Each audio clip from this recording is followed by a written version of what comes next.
to another fantastic edition, as they all are, of the Brewery Underground Podcast. Steve Sullivan here, Scott Touron, the Chancellor of Craft Beer, is also here, and Chris Finen is here as well. We need a nickname for you, my friend. What should it be?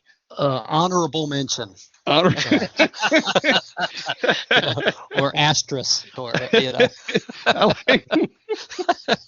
Well, if it's asterisk, you can use a symbol too at the same time. That's right. Yeah, me and Prince. He is the honorable mention. Maybe that's it. Maybe you're the Prince of the podcast. I'll be the symbol. We love it. But not with an S, a symbol with a C, since I play some drums. Right. From Guilty Pleasures, that's right. Go see him sometime. So hey, we welcome back Chris to for us it's our consecutive episodes. It might not be when they drop, but consecutive episodes. Chris has joined us, which is a lot of fun. Yep. And you know what we're going to do on this podcast? Guys. We are going to talk about beer, and you know what else we're going to do? We're going to drink some beer. Mm-hmm. And I have a beer right here from our good friends, the Hill Tappers from Louisville, who we saw over the 4th of July. That gave us some beer, and I have this from. It's a brewery in Louisville, and this is a milkshake IPA, and it's called Treat It Accordingly, and it's a 7.7% milkshake. What's the brewery, Steve? I believe the brewery's name.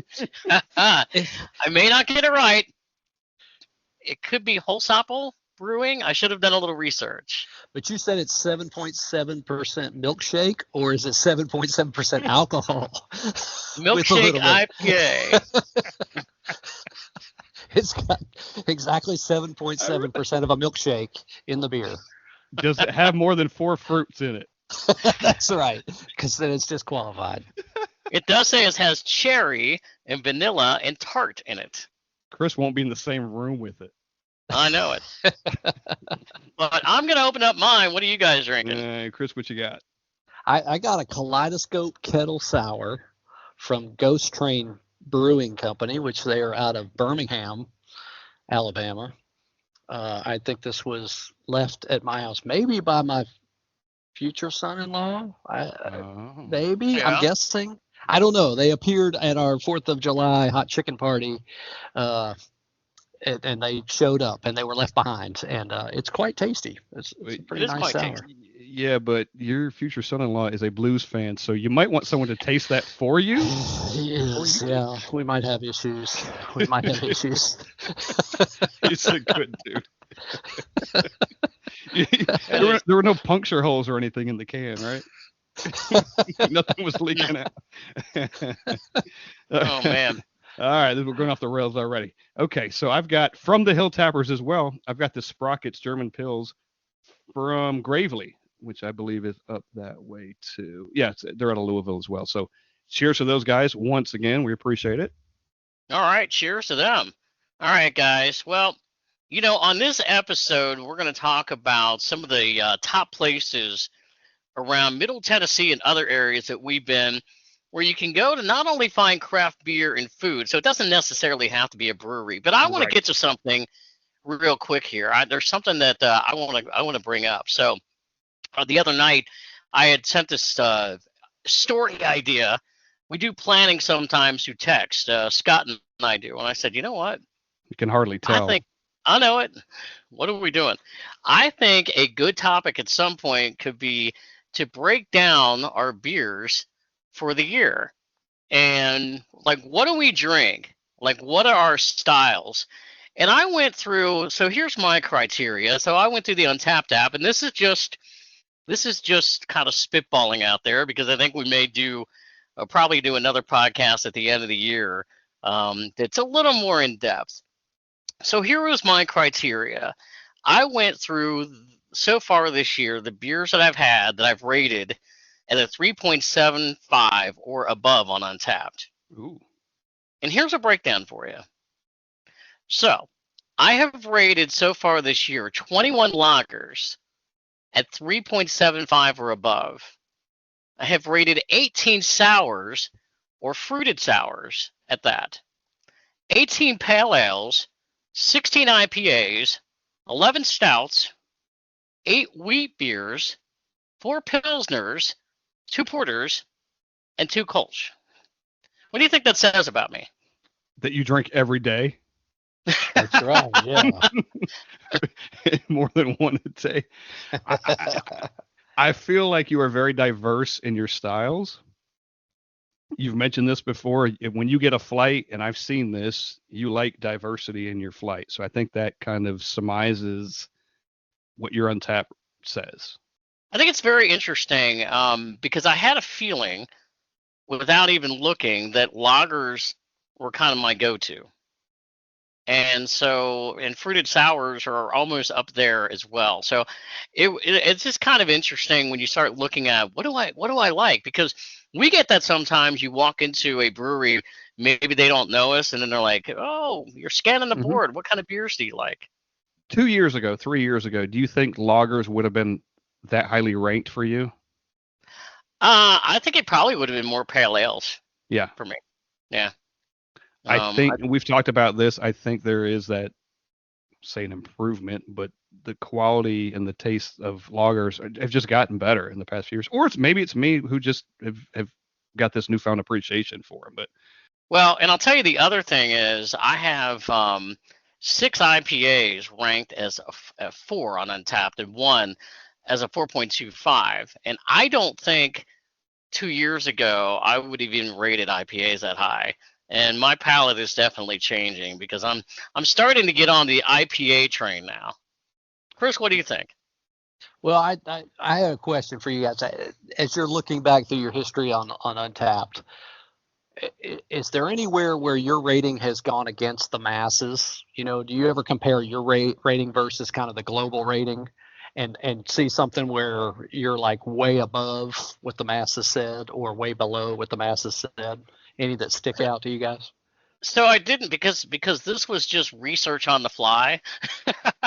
Yeah. I didn't do that this time. I think that probably a episode down the line, I think we're all going to have to do that to see what did we look at as the trend, because there are every once in a while there's occasion where I may look at a beer that I rated on Untappd and say, am I consistent with the flow, or am I way out there? Like, if I rated it way too high and other people are rating it way too low, there's a specific beer that I remember when Scott and I were on the brewery and baseball tour in Cincinnati. There was a cinnamon beer at Sonder that he hated. I think, what did you rate that? Like a 3.25, and I rated it as a 4. I loved the darn thing. Look, I'm embarrassed to admit it, but it was in the 2s. Yeah. Really? That bad? If it has cinnamon, I know Scott would put it like way low. He is not a cinnamon fan. And Chris, like I appreciate, and we've learned a lot over this, talking to people in this podcast. Like, okay, if you don't like a style, maybe knock the beer. It was truly awful, and it wasn't because of the style. It just, I could not, I couldn't tolerate it. I just couldn't do it. Hey, but go back to your question, Chris. I don't have a specific example, but I could say that if my thing was way off from what the average rating is, it was probably lower than what the average rating was. But as I come across those nowadays, if it's been 2 or 3 years since I've drank that beer, I significantly improved the rating. So whether it was my palate had changed, or I don't know, I didn't like lagers at the time or something, and then something. I literally have an example of going from a 2.5 to like a 3.8 on something. Oh, wow. Recently. So yeah, big change where you really thought it different. And who knows? You could have gotten a bad pour. Mm-hmm. The lines hadn't been cleaned. I mean, and there could have been something that led to that, Sure. Or it could have just been whatever you drank before that. Absolutely. You drink one of Steve's pickle beers beforehand, everything's going to taste terrible. There's nothing going to be good after that. Gotta watch the pickle beers. I'd give Burial a shitty rating after that, after pickle beer. Oh my God. Here's one that I came across as I was looking through this. The reason I brought up the question, one that popped up as I was just kind of thumbing through my Untappd, and Scott will agree with this one, Beamish.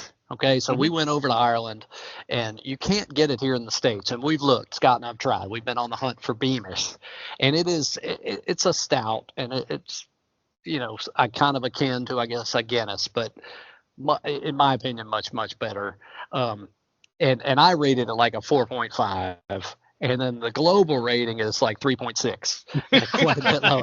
Yeah. And I'm assuming that's people in Europe that they find it everywhere, and so it's just like it's everywhere. We don't care, But we absolutely loved it, and definitely out of sorts with the masses there. Yeah, on that's that particular one. That's a great example. And we were drinking the real Guinness over there too at the same time. Right? Yeah. In comparison, night and day different Uh-huh. from over here. Yes. So here's another question, because I think a few weeks ago we were at one of our favorite hideouts, Deep South Growlers, and I believe we were Don't tell them having. where we were, Steve. I was hiding. I know, don't tell them. Well, it's been a few weeks. I believe we were having this talk, and I think you brought it up too, Chris. So are you like me on Untappd? If it's something where you're rating it as like a 3.75 or above, what's your line of demarcation where you're going, okay, this is what I consider good. If it's something below this and I'm rating it below this, I'm probably not going to get it again. Yeah, it's a good question, and I need to redo all my ratings, honestly, because I as you get into it, you're just starting this years ago, basically anything that I was willing to drink again, I would give like a 3.25. And then anything that I really kind of liked, I would start at like a 3.5 or a 3.75. And so you've got 1 to 5, and I crammed everything in from 3.25 to like 4.5. And so I if I had to do it over again, there's no rules on Untappd, which is one of the things. So somebody's 2 might be my 3.5, and so there's no way to equate it. But I need to kind of spread things out. But for me, if I give it a 3.5 or higher, that means I enjoyed it, and I would definitely get it again. Once I start going lower than that, if it's in a 2, it means I'm going to avoid it at all cost, unless there is literally nothing else to drink, including water. I won't even rate it. I've gotten to the point that I will not even rate anything below a 3.25, and for a couple of reasons. Number one, I'm not going to drink it again anyway, and the other thing is because I believe that it's all subjective. But how do you know to stay away from it if you didn't rate it? I remember it. I have a mind like that. I can remember it. Well, you can check it in. You just don't have to rate it. So if it's not rated, the assumption is it's not good. That it's if garbage. It's really that, like, there's a couple of them that are really like that awful. Where I'm going, there is no way I'm going to drink that thing again. But the other thing too, that since we have started this podcast and we've had brewery owners on, since some of the ratings are subjective, I'm going, well, just because I hated that thing, I'm not going to rate it as a 1 on Untappd. I don't want to, diss on their brewery when other people may really like that particular beer. I agree with that, and I have always done. Again, I try to rate it for the style. Again, if you don't like that style, don't bomb the rating just because you don't like that style. Right. It's like try to get into the mind of okay, did they nail the saison or whatever they were trying to get, and I just don't like those. Don't kill it. So that's some of the fallacy of it, I guess, and I understand why the brewery people kind of take a little bit of that with a grain of salt and can get offended by it. And I try not to do that, but and honestly, I like a wide variety of beers. Yeah, it depends what you're in the mood for. Well, and let that overall rating be your guide, right? If am I in the mind, like you said, am I in the minority? Am I in the majority? If it's a 4.1 overall rating and 10,000 people have checked it in, and you're like, I'm giving it a 2, you're wrong. You're absolutely wrong. Everybody else, you just don't like that style, which I bet you could pinpoint that to somebody. You just don't like that style is why you're rating it that way. Right. Well, I'll be honest with you, and I think the 3 of us can agree on this. We will not talk about breweries on here that we don't like, that we won't return to, but there's some of them that we've been to, and I'm like, I'm not going back there because I don't like the beer. But yet they've remained open for years, so somebody likes that beer, right? Yeah, no question. And some of them have multiple locations, and we can't understand it. Yes. Excuse me. None around here though. That's right. No, Yeah. that's right. That's right. So the other question I have, and Speaking of St. Louis, and things we don't like about St. Louis. St. Louis. Yeah, we don't like the Cardinals. I'm a Reds fan. I don't like the Cardinals. So the heck with St. Louis. So the other question I have is when I started doing these ratings and started looking at them, would you do a breakdown, or should we do a breakdown later this year on the difference between a sour beer and a sour fruited?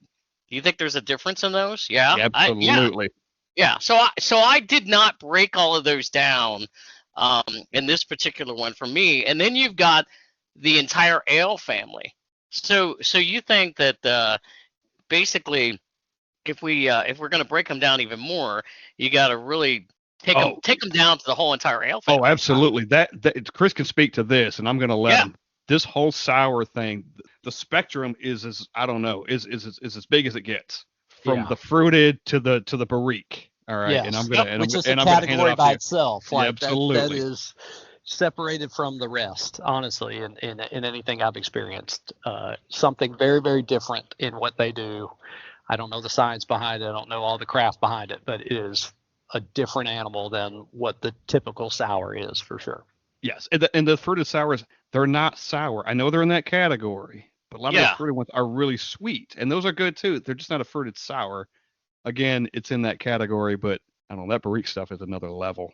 It is. Yeah. Well, and so that's what I mean, where you sit there and you break stuff down. So I'll give you an example. So I'm like, I put on here like sour or sour fruited, right? Because that's what when you look on Untappd, it'll say like sour fruited.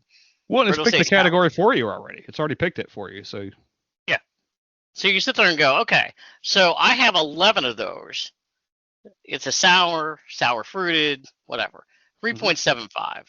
I have 4 of them at a 4.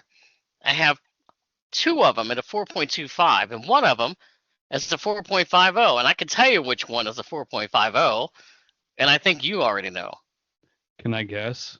Yeah. Does it have more than 4 fruits? Because I'm hanging up if that's no. It's only got one. I tell you what, it's got peanut butter and jelly in it. Thank you, sir. You win a new car. And only one is a fruit. Is it the grist or the zool? It's the zool. It's the grist. It's the grist. Yeah. Okay. That's zool when I rated as a 4.25. Yeah. If you like the peanut butter and jelly, you got to do the Marble Fox Uncrustable. It's amazing. I mean, if you like the peanut, it tastes like literally you're eating an Uncrustable, or drinking an Uncrustable, I should say. It really, we were there the well weekend with the Hill Tappers, and that was a week later, and they were out of it, so I didn't get it. I know, but Chris and I had managed to sneak in there and get it the week before. The week before, yeah. Yeah. Right after we left Sinai. And our buddy Armando took the pictures of that, if you remember, of that peanut butter and jelly sandwich, which I wanted maybe a little bit more than the beer at that time. He did, and I took one for the team that weekend because you were there for their anniversary. I had gone down to Panther Creek because they had just had their anniversary to hang out with those guys. So the beer was still good there. So, but yeah, I gotta get that. Conquer. Yes. Yeah, we divided and we conquered. But anyway, I guarantee you, Marble Fox will make that beer again. I bet. I look forward to it. Yeah, I got to get there. But no, I think this whole conversation of all of us, sometime maybe the end of the year, we should really break down and kind of, it's kind of like getting to know you a little bit. Like, okay, am I more of a lager guy? When we had the foamy heads on, they were talking about the one foamy head on there. He was talking about the Pilsners, how much they like the Pilsners, right? Mitch? Yeah, absolutely. Yeah. Yeah. No, it's great. And I think if we do this thing, first of all, can we get like 10 people on this podcast at the end of the year and do like a year-ending review? Well, wouldn't that be interesting? Could we have a 3-hour marathon podcast? Maybe we'll just do a live happy hour. We have to record anything, But I think we should. I think you guys should think about doing a community service, like around Untappd, proper use of Untappd, and ratings of Untappd, and you should try to educate the masses, for your listeners, of do's and don'ts and around Untappd, and let's see if we can bring something to the industry and try to get people At least, where it's not garbage in, garbage out on the data Yeah. that you're getting. That's a brilliant idea. And I have reached out to Untappd before to come on here. This might be another reason to circle back and say, hey, man, why don't you guys be the liaison?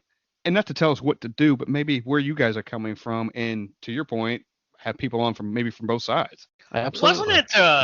Wasn't it Scott Murdy who had talked about that sometimes people will go on Untappd and rate their beers and they'll go, well, I don't like this lager, Yeah. and then they'll rate it like a 1, but Yeah. yet they're commenting they don't like lagers, and so why are you even bothering? Like there's certain beers that I don't like. There's certain beer styles like I've made it known, on this podcast, I don't like grapefruit.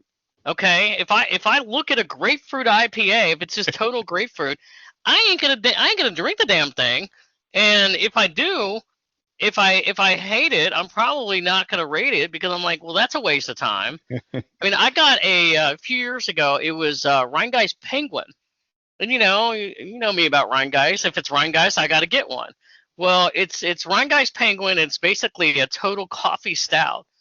And I brought it home, and the first 2 sips, I went, oh, my God, I cannot drink this because I just don't like a total coffee beer. But I didn't. But there's got to be an AI algorithm that we can edit all you people out. I mean, not you, Right. Steve. Not you specifically. I'm doing a podcast. These listeners of ours. That's right. Who are you people? Steve, I think you could do this. What if you had a grapefruit pickle something, some kind of ale? Maybe it enhances the pickle but knocks down the grapefruit. No? Or maybe like a grapefruit coffee pickle IPA. Oh my God. There you go. I just threw up in my mouth. Oh my gosh. That's horrible. I was kidding. Totally kidding. I make beer. Okay. You do now. Maybe I make that. But for the record, I'm still looking for the Skyline Chili beer out there. Yeah. It's going to come out one day. Yes. Yeah. It won't be by me. And speaking of ratings of 1 on Untappd. Yeah. All right. Yeah. What, Skyline? That'll be a one star for sure. Yeah. Don't be a hater. Chris has already created the beer, checked it in, and rated it. I've gone ahead of it, and I locked it. Like you can't. By the way, I just want to say that this milkshake IPA, not milkshake, but the milkshake IPA is pretty good. All right. Outstanding. Yes. I'm enjoying it. This German Pils is making me laugh a lot. It's very good. All right. Well, good deal. All right. Also throws the maker's mark. So while we are still doing this podcast, and we're going to talk about a certain topic, we've talked about doing this for a while. So what about the top places for craft beer and food around Middle Tennessee and some areas that you all go? So it's not necessarily a brewery, but it's places that do this. And I'm going to start with my number 1 choice, and that is Mr. Brews in Murfreesboro. Ooh. Because not only do they have a great tap list, they also have some great food. And the fact I love the whole atmosphere. They got a lot of good TVs to watch sporting events and things like that. So what are some of the other great places that you guys like to go? Well, I want to real quick. They had 50 taps there, by the way. 50. Oh, wow. Yeah. I've not been there before. Do they brew any of their own, or are they just? No. They have a lot of taps and they have really good food. And really good food and a full menu, like full, Love it. not just snacks, a full menu. So yes, and they're what are they, like a year old or something? Yeah, they've only been there for like a year. I've been there about 4 times. They've had a couple of takeovers already. One was with Southern Grist. So the other one I think was with Wiseacre, I believe. But no, you go in there and you can get a lot of the local brewers from around Middle Tennessee, not just Nashville. And get this, Chris, Common John on the board, which you don't usually see outside of Common John. Yeah. Yeah, they have Common John on the board. Yeah. Mm-hmm. Yep. And also a great place for food and beer. They have a absolutely great tap room. They have very good, like some of it's, they have some kitchen inside, and then they have a food truck outside, and just a great space. So love what Common John does. You just have to get out to Manchester. You just have to get out to Manchester. You You have to go all the way down in the there. neighborhood. You know, It's worth the drive, though. I promise. it is, as long as it's not Bonnaroo week. Yeah. Exactly. Hey, here's I- another one Go I'm gonna throw out there because they have several locations around Nashville and they always have a lot of great food. And I love the fact that they usually have craft beer from other parts of the country. ML Rose. Chris, you can speak to this. That's one of the OGs in this town. Yep. Yeah, it is. You know, if I go back, you know, to be the grumpy old man on the podcast that grew up in Go ahead. Nashville, you know, it feels like almost from a food standpoint that the brewery industry has taken a step back a little bit in this town. Because if I go way back, the original OG was Blackstone, and they had that place Yep. on West End. I don't even know what it is now. It's next to Amerigo, but I don't even know what's in it now because it's changed hands. But they used to have really, really good food, and their beer has always been excellent, still is to this day, excellent. And I was crushed when they closed up their restaurant and just went to a tap room. But and Bosco's was another one in, you know, the in the Hillsborough Village area. Excellent food. You know, they had great wood-fired pizza, but then they also had great pasta and seafood dishes and stuff, and then really good craft beer. And you know, then I feel like kind of some of those died out a little bit. And then we've had a resurgence of craft beer, and we have a ton of good craft beer. And then it's just now starting to catch hold again where they're doing both. Mm-hmm. And that's one thing that if you travel out west or Denver or, you know, out to the West Coast, and we've gone to Portland, we have some friends out there, and you see what they're doing with, you know, like a Deschutes brewery.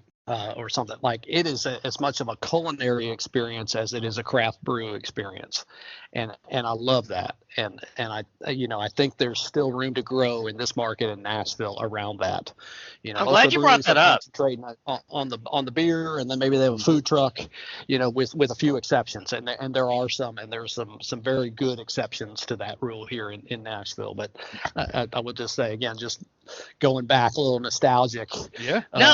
No, I think you and I have talked about that before. I'm glad you brought that up because I remember back in the day when Blackstone did the food, and really it was sort of like one of the few locations and Bosco's that you could go into and you go, okay, where can I get good food, but also where can I get beer that's not just the regular domestics that you're gonna find at, you know, most of the places around Nashville. The only breweries, and I don't want to leave anybody out. I swear to God, I really don't. I don't want to leave anybody out. The only breweries in Nashville that I can really think of that do a lot, kind of a diversity of food. Let's see. I know Southern Grist does a little bit of food, and they do a good burger. They did a hot chicken sandwich that night when I was with you guys. That it was so hot that I was drinking more water than I was beer, but it was but it was still good. Blasphemy. Yeah, right. It wasn't blasphemy. Tennessee Brew Works does some decent food, but the one that really stands out for me, and I know Scott, you go there sometimes too, is Tenfold. Mm-hmm. Chris knows. I think they're doing the best job in town. I will agree with you on that. Their menu is fantastic. Their beers are fantastic. They have a lot of diversity of the food they have. They just do a great job. It's a great space, great atmosphere. You know, I love everything they're doing, and it is one of. I mean, if you're looking to eat good food and craft brew, that would be kind of the first one that pops to mind for me. They pair the beer on the menu with the food, like it's on the menu, which is pretty great. You get this burger something. Oh, this goes great with the Irma Pills or something, and it's great how they do that. How about Brewhouse South in Franklin? I don't get there very much because it's kind of on the other side of town for me. But when I do get there, man, I mean, it's a great place to. To me, it's like the trifecta: good food, great beer. You can go out there and watch a great sporting event too. No question.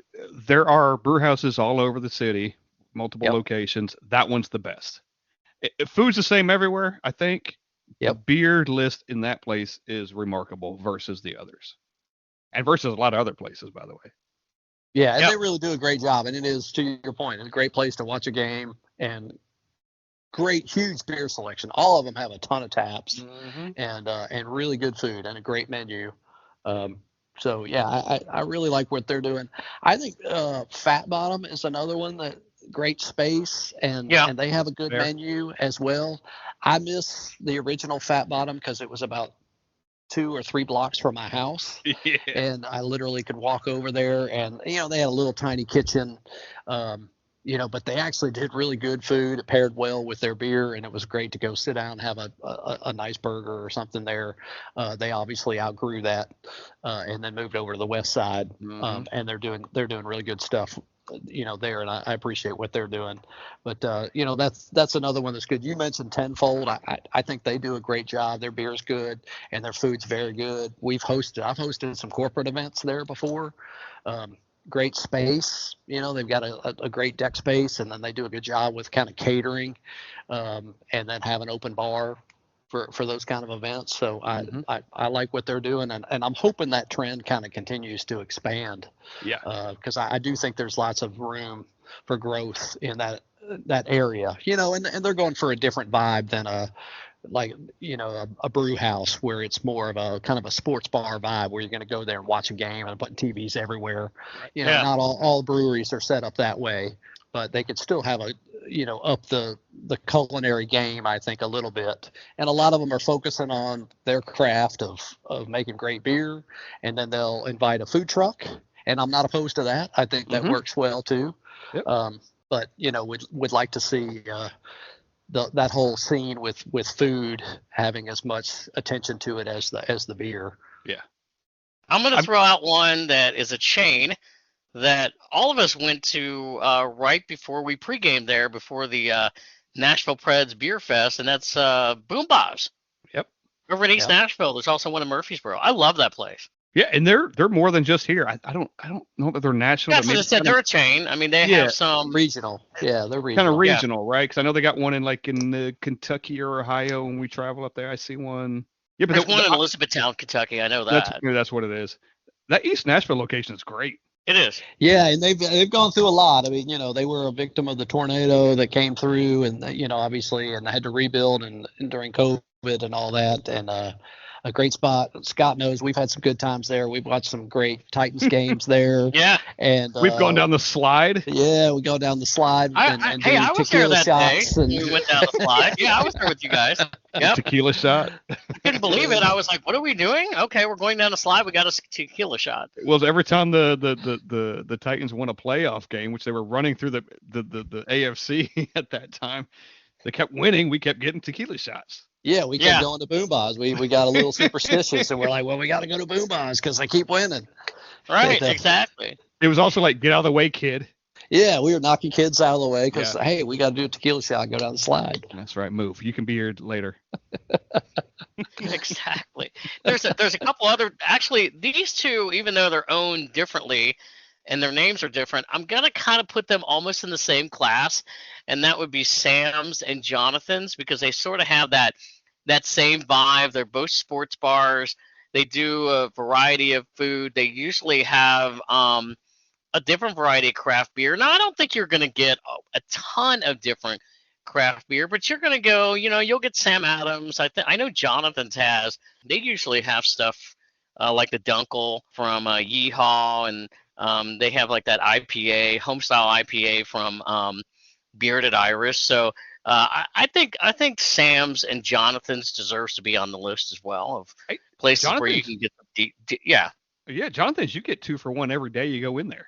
Yeah, there you go. If you order beer, they bring you 2. It's automatic. You're getting 2. Nice. Yeah. I think there's some lineage there because some of the food items are identical between the two. So I don't know exactly the history. It seems to go back to when Sam's, I think, originally started in Hillsborough Village there, right next door to Bosco's, which we mentioned before. Yeah, we used to go there. Yeah, and then at one time it seemed like that changed maybe to a Jonathan's, and then they moved and they've spread out, and so I don't know exactly what the history is, but you're right, they do a very good job with food, and they tend to have a pretty good selection of craft brews on tap. Yeah, so I'm going to throw one out. They both have a lot of taps, whatever that's they do. Of, I don't know, but there's a lot of taps there. So Chris, being an East Nashvilleian as you are, I'm going to throw one out that's over by you. And because one of the things I like about this place, I love cheese curds. I love beer, but I also love the cheese curds. That's Noble's Kitchen and Beer Hall. Noble's great. Their food is fantastic. A big fan.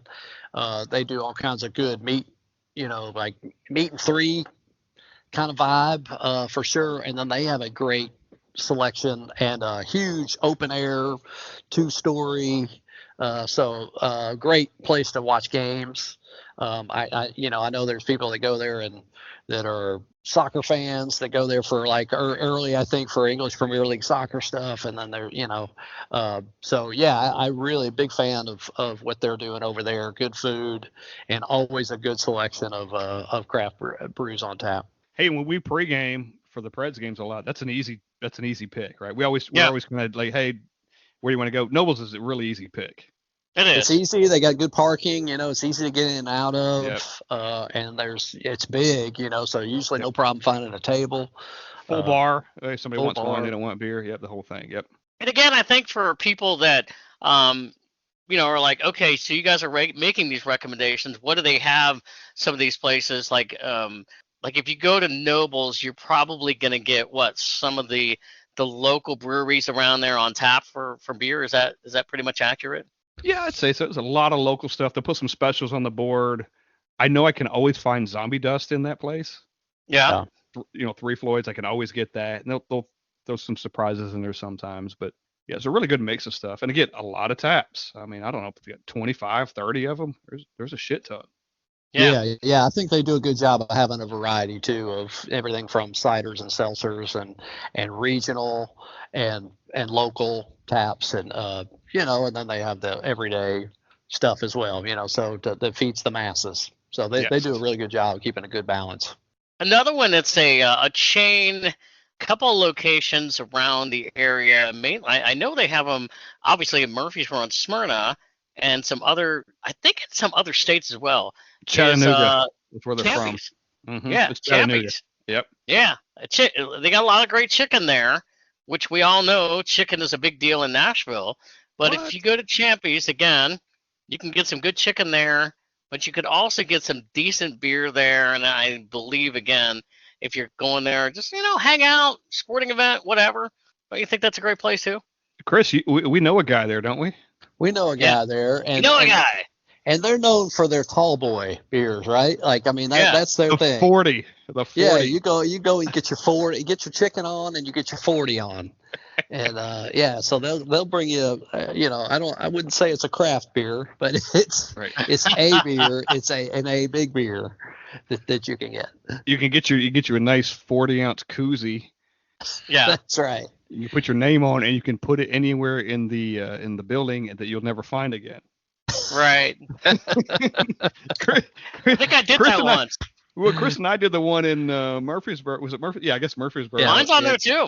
Yeah, but we had it over the bar for a long time, but they said it kept falling off, so they stuck them somewhere else, and I've never found it again. Anyway. It was easy to find. Yeah, it was right up front. Oh, man. They were on the deer antlers. Right. So here's another place over in the East Nashville area that I put down.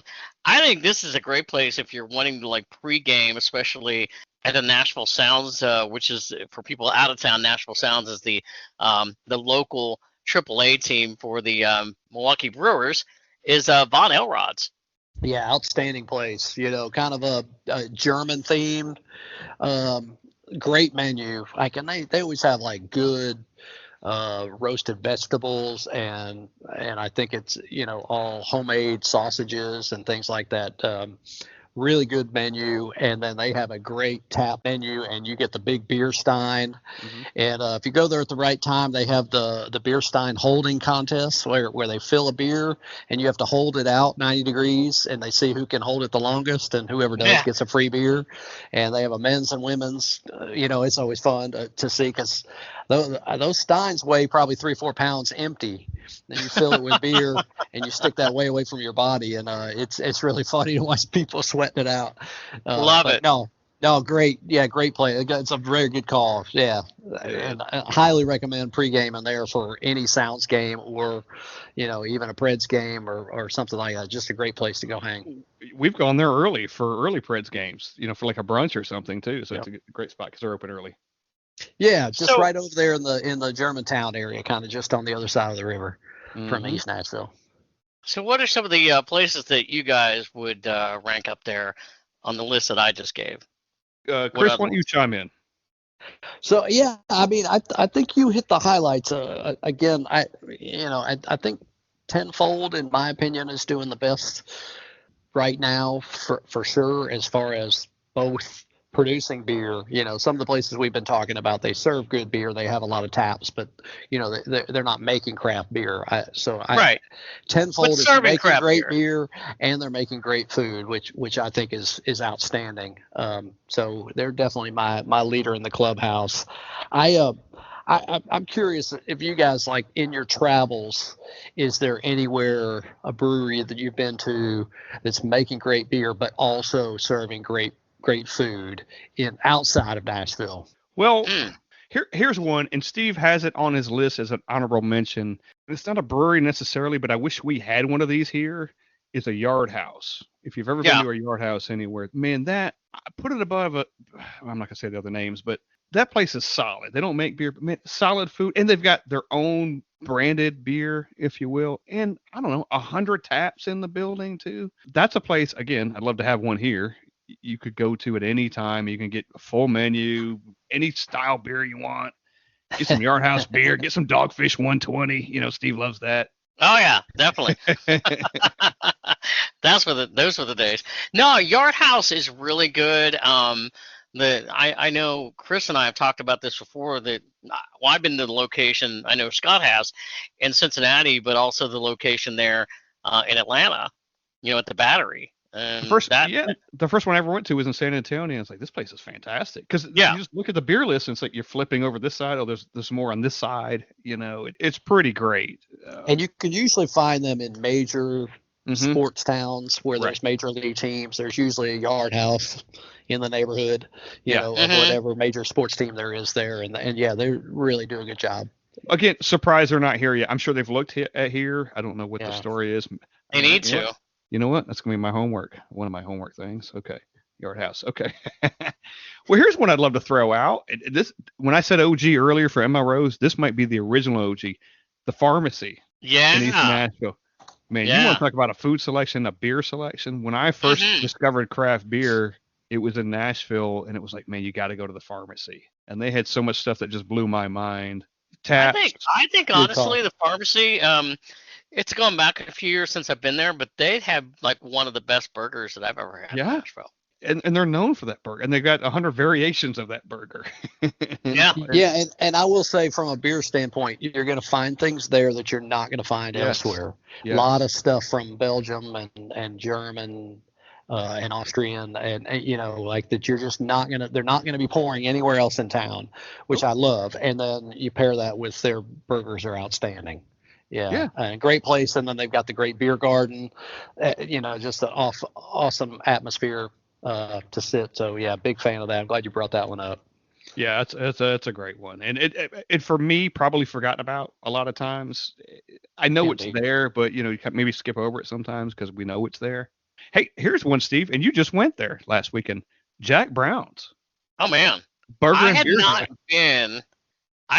been to a Jack Brown's in a couple of years, and man, yeah, great place. I ended up having a great cheeseburger there, and I did get a beer there. I'd have to go back on my Untappd app to double check to see what I got there. But yeah, they did have some great craft beer on Untappd there as well.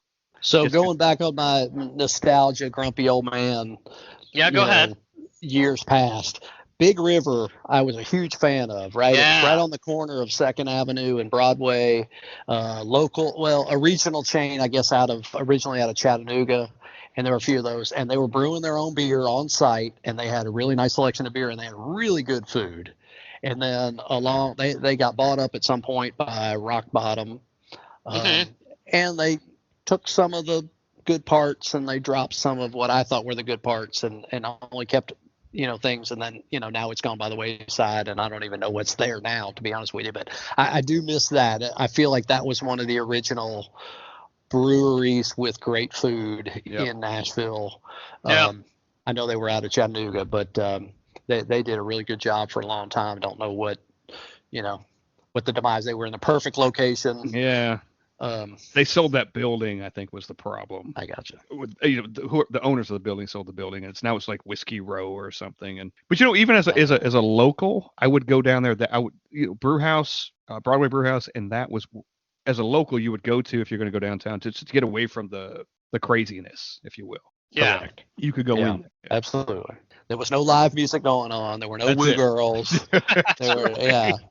You could have a conversation. Have a conversation. You could eat a good meal. You could have some nice beer.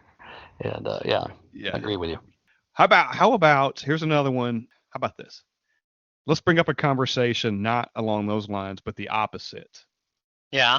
Let's talk about Hooters and Buffalo Wild Wings. Oh, God. Okay. Yeah. Definitely the opposite. The opposite. So you know what? Why not?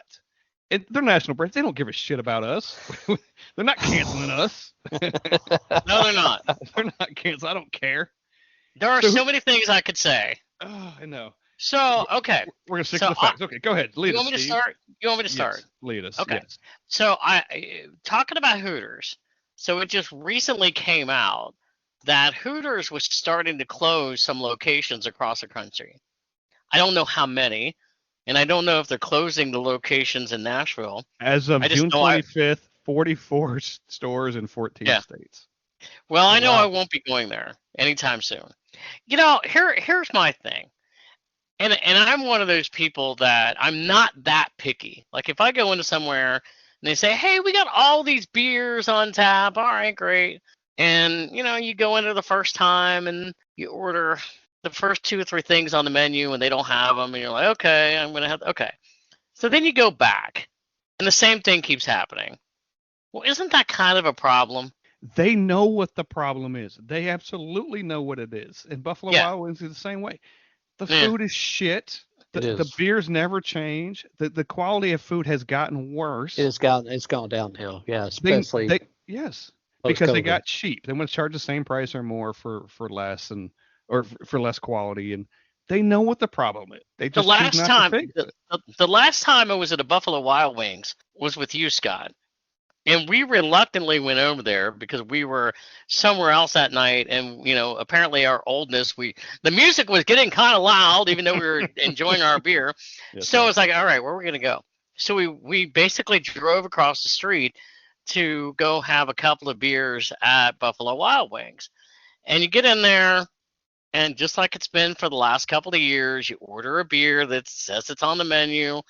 And they don't have it, and they don't have the second ones on the menu, so you gotta go like, okay, do you have water? Do you have water or anything like that?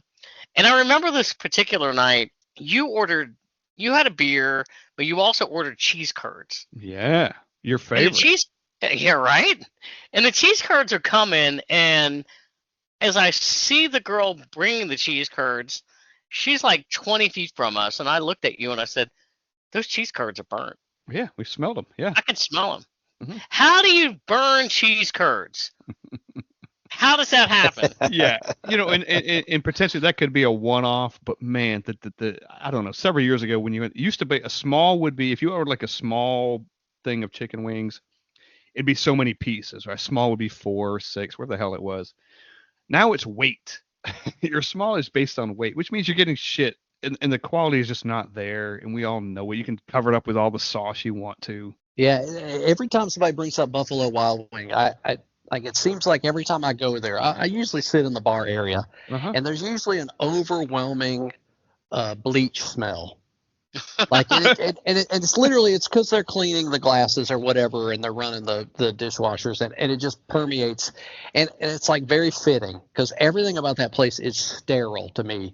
Like it is just there is nothing creative about it. It is so like packaged, cookie cutter, awful. I feel like it microwaved, and then even their beer selection is very low end. It is. There's nothing local when you go. There's nothing local at all. No.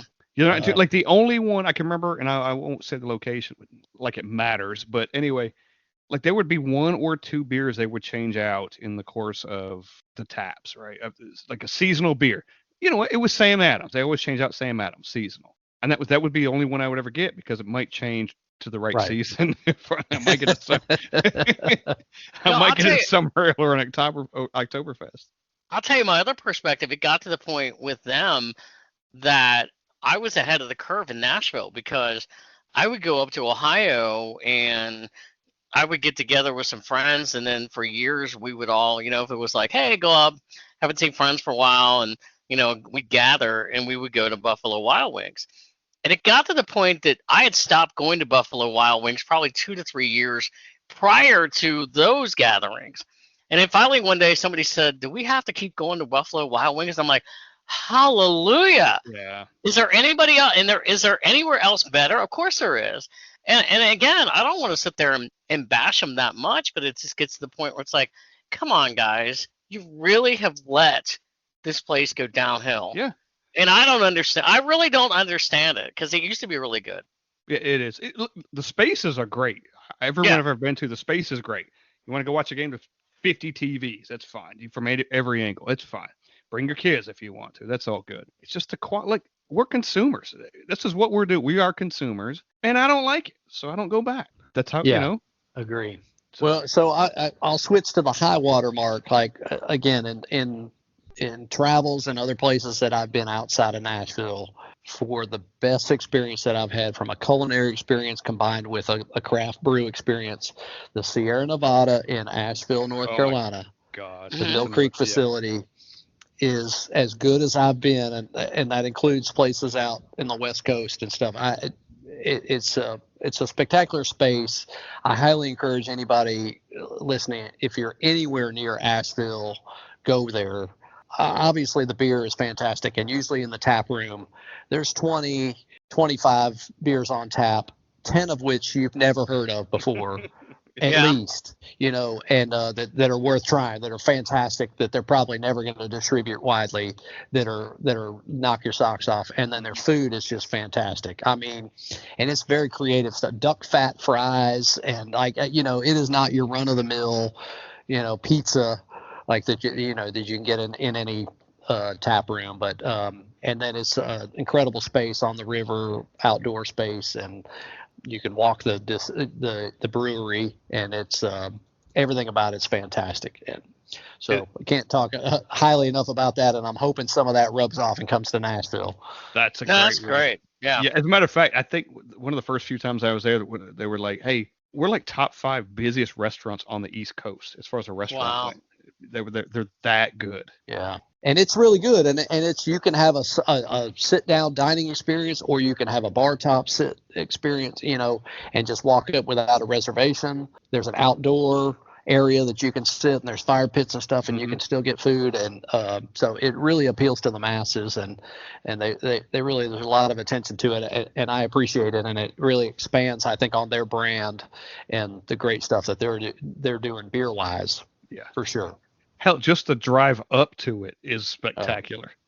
Now granted, they have probably unlimited budget. That's not, most local craft breweries can't touch that kind of thing. But again, as far as a North Star of what you might aspire to be, they're doing some pretty cool things. It's premier. The first 100 IBU beer I ever saw was at that location. I didn't know that existed. Yeah. 100 IBUs, huh? I don't know. I think it's a fake thing anyway, but because it seems to be unlimited at this point. But the first time I ever saw 100 IBUs, like, I want that. So there are a couple places that come to mind. Against the Grain in Louisville, which is by the ballpark. For the minor league ballpark for the Cincinnati Reds. I forgot they had food there. They have some good food. You forgot the Reds had a baseball team? Cincinnati had a baseball team. They're pretty forgettable. Don't tell anybody. No, there you go. See what's behind me. Get a few beers in Chris. Look at him. I'm telling you. He's all sporty. He's a Vanderbilt fan. How y'all doing in basketball anyway? Good Lord. Hell, oh man. Punches flying. Couple places in Cincinnati. I'm trying to think, like craft beer and good food. 16 Lots over on Newport on the Levee. The Hofbräu House also has some really good food there. Moorline over by the ballpark, they have good food there. Also, Wiedemann Brewery in St. Bernard. Alive. And also Wiedemann Brewery in St. Bernard, right outside of Cincinnati, has some good beer and food there too. So those are some of the other recommendations that I have. They do. Yeah, I don't know. After your Skyline Chili, you started this. Your recommendations may not hold a lot of water. Oh wow! Listen to you. Wow, the gloves have Just come messing with you. off. Listen to you. Let me run through because I know Skyline this is Chili beer coming to a city near you. Right. I mean, I would try it. I would try it too. I honestly would. Yeah. If there was a Skyline Chili beer, I would have to try it. Let me run through a few. I won't talk about. I'll just run through a few that I had on the list real quick, just and see if you guys any of them stand out to you guys. Homegrown tap room and kitchen in Donaldson. Not been. Haven't been there. Oh. That's a good one. I go to lunch there frequently. The Picnic Tap Farmers Market. Still have never been. It's Missed a good the one. Picnic Tap at Hunter Station. Oh my God. We When missed you it. talked about Nobles earlier, I was thinking about that place. Yeah, we missed that. I know. The Picnic Tap is great. They've got their own food. The whole building has got food in it. Only problem is the latest they ever stay open is 6 o'clock. So Yeah. that's the sign. That's the building though, you know. Hop House downtown Franklin, Quinn's in Franklin, Hops and Craft in the Gulch. This is good. Quinn's is good. You know, there's corner pubs, BJ's, and Twin Peaks. I mean, we could throw them up in any Love Corner conversation. Pub. Yeah, Yeah. Corner Pub is Big fan of awesome. Corner Pub. Twin most Peaks, love the atmosphere. Love the scenery. Yes, that's what I mean. They have. A little atmosphere, a little scenery. Yeah, I can't go wrong. They've So got I've great. not been to BJ's. That's a national chain. Is that correct? BJ's? They've got 200 locations, so yeah, they're pretty much Okay. all over the place. They've got one in Murfreesboro. When we were in Orlando, we went to one. They do make their own beer, so they are a brewery of sorts. Is it What a they- Dave and Buster's kind of place, like a entertainment club, whatever? No. I I guess, but they don't have the. Doesn't Dave and Buster's have like games and stuff? yeah, they do games Yeah. and bowling and all Yeah, that. they don't have that. They don't have No. They're just food and TVs and full beer. blown restaurant though. Like there's a bar area, and then Okay. you can go and sit in the kind of like a yard house, kind of, Steve, right? Like it's like a dining area. You can Yeah, I've been to BJ's. I would say almost. Not Yeah. quite a yard house, but I would say close to that. Yeah. It's Mount Juliet. Is that right? That's Murfreesboro. okay. Murfreesboro. Yeah. The first one I ever went to was in San Antonio. I've been to the Murfreesboro location, didn't drink there, but you can go for lunch. You can go have dinner on its own too. So I don't know, places like that. Kind of a brewery. Should we end Is this this- thing? Is this a two-parter too? I don't know. Fuck, That's we're up to you. You're editing this one. This one, This one too. this one's going to take lots of editing. Damn, I guess I'm not going on vacation. Yeah, you're you can edit this one too. I got It's you down fine. to edit this one too. That's fine. You just wait till the creativity comes out of me. Yeah, because I did all the keys too. All right. You want me to end this? You want me to end this thing?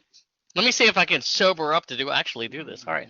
Well, good deal. All right, guys. Well, that is our list out there. If you are around the Nashville area or beyond, and you're looking for a place that may have good craft beer and food, listen to this podcast and maybe we can help you.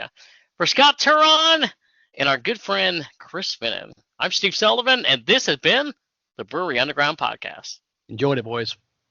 Follow Chris Finen on Backbeat Chris.